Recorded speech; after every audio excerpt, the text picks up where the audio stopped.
Another day, another vlog. Why did they go?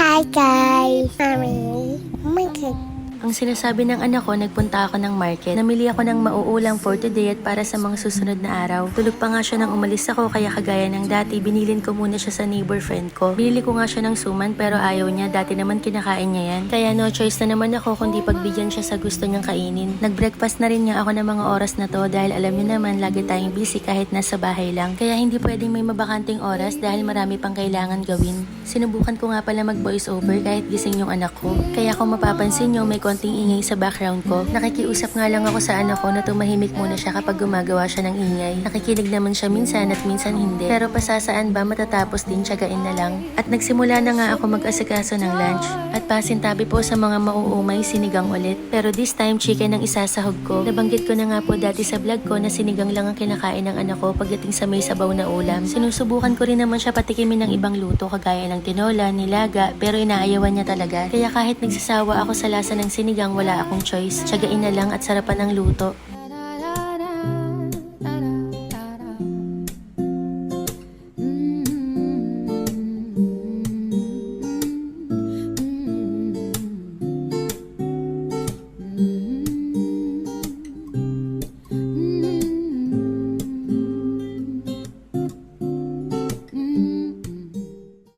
Naging busy na nga ako pagkatapos ko magluto kaya nawala na sa isip ko ang kumuha ng mga video. Pagkatapos ko asikasuhin si Seki, naligo lang din ako tapos umalis na kami. Hindi ko na rin nga nagawang kumain ng tanghalian dahil baka malate pa si Seki. Ipinagpapasalamat ko na lang din na hindi na ako nahirapan bihisan siya ng uniform. Pagpasok nga namin sa classroom, ayan nakipagdaldalan na kaagad, naku alam na. Iniwan ko na nga si Seki sa daycare para sumaglit sa computer shop at magpagawa ng name tag. Baliktaran na nga yan sa kabilang side yung information ng guardian. Maliit kasi yung name tag ni Seki at binili ko lang sa National Bookstore.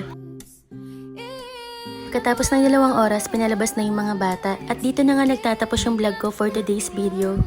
At kung nakaabot po kayo dito, maraming salamat po.